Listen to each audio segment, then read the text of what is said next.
whenever I feel bad about myself, I go and buy something. So my age, your age, possibly it could be some t-shirt or some clothes.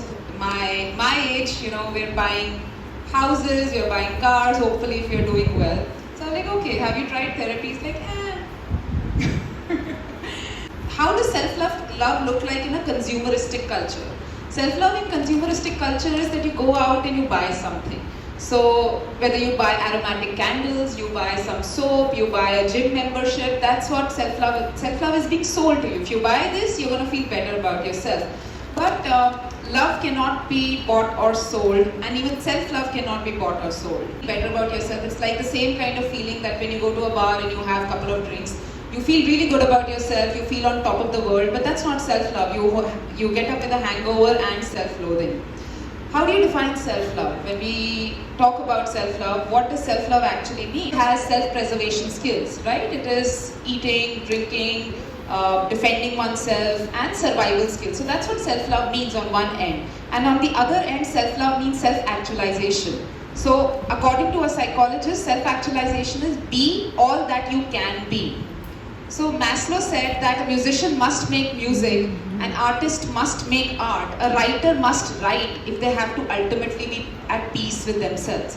So on one end, self-love is basic self-preservation, and on another end we have actualizing your potentials as self-love. But then what happens to human beings when they go against their natural instinct of self-preservation and harm themselves and hurt themselves? At the most extreme, we have people killing themselves, taking their own lives. So what's the journey? When we speak of self-love, it's very, many of us may come here to speak about very positive things, and that's all good, self-esteem.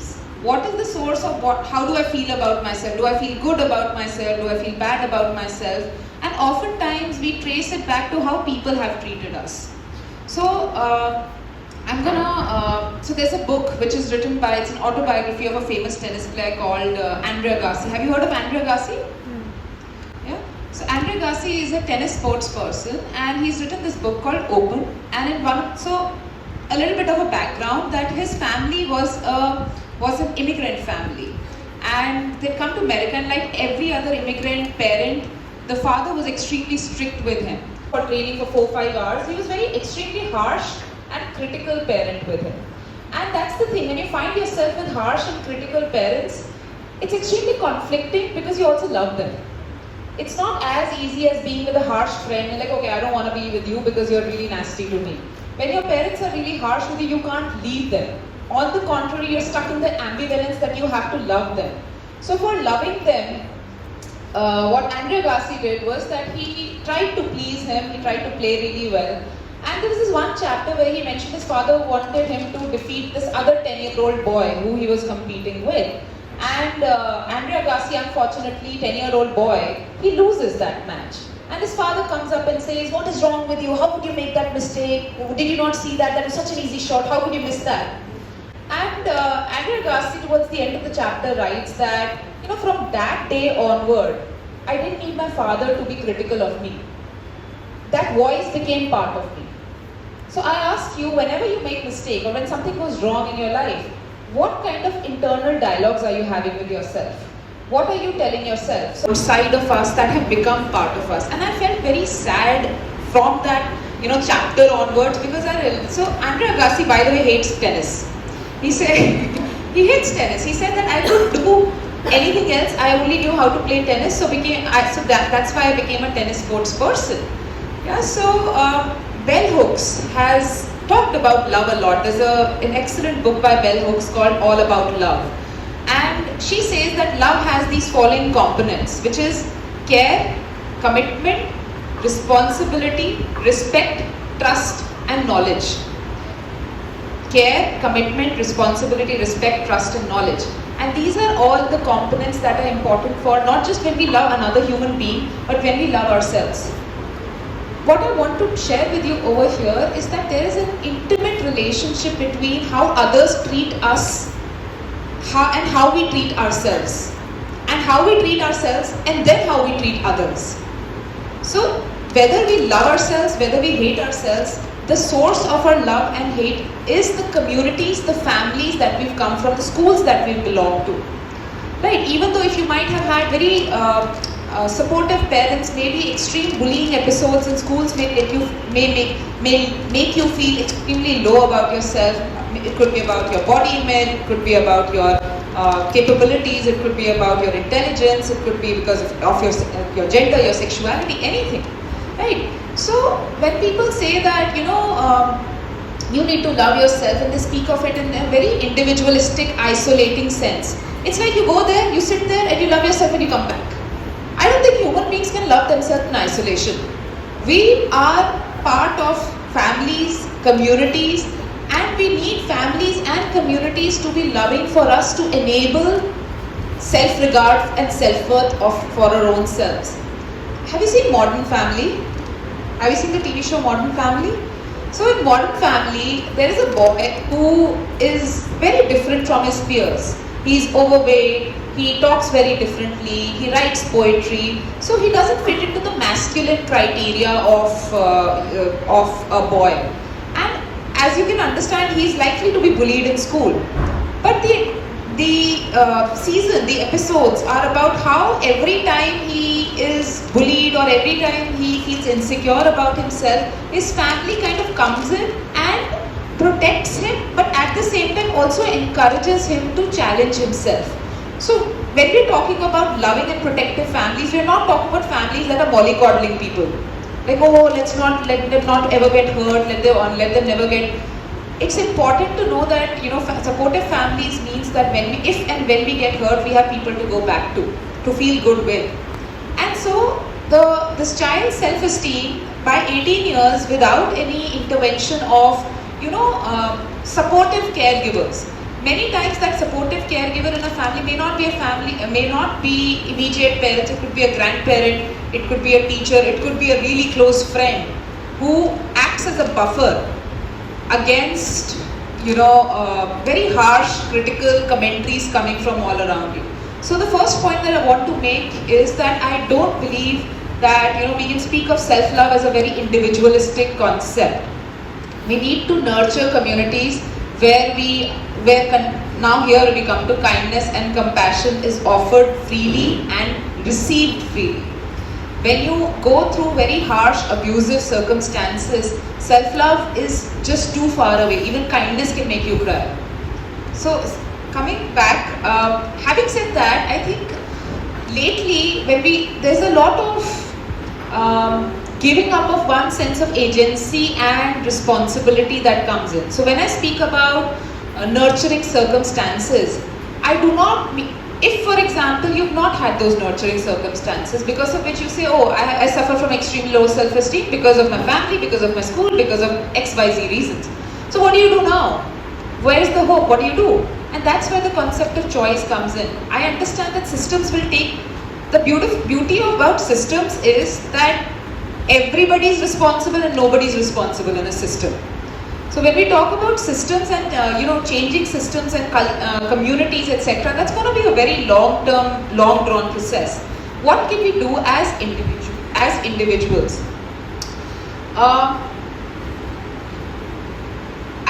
For me, the journey to self-love is not through perfumes, through candles, through gym memberships, while they may help some people. For me, the journey to self-love is through pain. And I say that, I think we as a society, we do not talk about pain. So the other day, I had a parent who wanted me to speak to her young daughter. And while speaking to the daughter, I realized she's had some depressive episodes in school, perfectionist tendencies, highly achievement-driven, low self-esteem because of certain family reasons and other reasons around her. And while I was trying to explain to the mother what this child needs and how you can support the child, the mother cut me short and said, I just want her to be happy. And she was so unsettled by this, and every parent is. If you tell any parent that your child is not happy, your child is going through anxiety, your child is going through depression, whatever is the label that you're using over here, the child is not happy, parents get extremely defensive. So what she said was that I just want her to be happy. And I said that you have to let her be sad then. She has to go through her sadness, she has to process her emotions. Most of the times, and this is one sentence that is given to me quite often, was given to me quite often while growing up until date: get over your pain, get over your pain. As society, we think of pain as, a flyover that we need to just bypass. We need to just bypass, and by that I mean we need to repress, we need to forget, we need to not look at it and move on. And specifically, let's talk about COVID. So people who've lost family members in COVID, people who've lost so much. I think post-COVID, the entire society has been quite in a numb phase, and it's now that many people are starting to feel. So for example, one of my friends lost someone, her partner, and immediately 6 months later the family is like, okay, now what? Marry again, right? So it's all, our families are made where we try to protect each other from pain, and in doing that we are hurting them a lot. I feel like we can reach back to our natural state of not just self-preservation but self-actualization if we are able to, with professional help, with supportive friends, family members, are able to actually just cry. I don't know how many of you have seen the movie Inside Out. It was a cartoon movie, and it's about sadness, the importance of sadness in our lives, why sadness is so important. So one of the characters lost something, and sadness just goes and talks to it. Sadness is a personified emotion, has been personified in the movie. It's a cartoon movie, very nice movie. Sadness goes and talks to this character, and this character took 5 minutes to just talk about their loss and gets better, moves on, right? And there's another character personified, which is joy. So many of us think that self-love is through chasing joy, through chasing pleasures, but that's not always sustainable. What we actually need is a harmony. We need happiness, and we need to give due space to our pain, to our sadness, because that's natural part of us. And when we don't do that for ourselves, we don't do that because our families may not be supportive, the communities may not be supportive, the kind of capitalistic world we live in, your pain, we don't care, okay? Come for work tomorrow, right? You won't even get an off if you're dying, doesn't matter, you get replaced tomorrow by another worker. So there is no space, as communities we don't have space given for people to process their pain. And unprocessed pain is highly dangerous. It's extremely dangerous because it lives in our bodies. It comes out as number of different pain conditions, number of different disorders. If nothing else, unprocessed pain lives in the relationships that we can never have. We can never be completely giving in love and receiving in love if we carry so much of baggage of our pain. You see so many people around you who've been made so bitter by life experiences, and we tend to blame them. So I don't think the answer is that you have no responsibility of your pain and we don't care about your pain. I think as society we keep struggling between these two places, where we blame people, why are you so bitter? They're bitter because they've had some very troubling maybe circumstances and they might need support. On the other hand, we can't go into the victim mode and say that life has dealt me really bad hand. So I'm talking about somewhere, again, coming back to the harmony and the balance, actually. So coming back, processing of pain, I feel, is so important for reaching self-love. And finally and lastly, what can you do? I've spoken a lot about things. What is one thing that you can actually do? So coming back to the girl that I spoke to and her mother who spoke to me. When I spoke to the girl, I asked her this question: do you like yourself? Okay, simply. And that question took her by surprise, because if I ask you, do you like yourself? Forget love. Love is very complicated. Do you like yourself? Let's start with that basic question. And what she said was that I cannot be relaxed enough to like myself. If I start liking myself, I will stop working towards my goals. So I have to continue to berate myself, to belittle myself as a source of motivating myself to feel better. And that was how she understood. Now you can connect her with her history of depressive episodes and anxiety issues, etc. So I asked her, and she's what, 18-year-old, 19-year-old girl. I asked her that, have you ever self-harmed? Have you ever self-harmed? So what I'm doing is I'm inquiring about what kind of help and support she actually needs. So what I was doing here was first aid, because I was going to refer this case. So she said, no, I'm like typical teenager, no, I'm not stupid enough to self-harm. So she's also a very smart, bright girl. So she's looking down, I'm not like those people who self-harm. So I said, but you just said this about yourself, that if you let yourself be relaxed enough to like yourself, you will not work anymore. You don't have to always self-harm by, the ways that you think conventionally. Oftentimes we self-harm with our own thoughts. So when you talk about self-love, I think it begins with liking yourself as be a little bit. It doesn't start off with immediately like that, but it starts off with, it's a process. It's a process, it's a journey back to your own self. You need to give yourself space, time, patience, take all the support, and you're the most important project for your own life.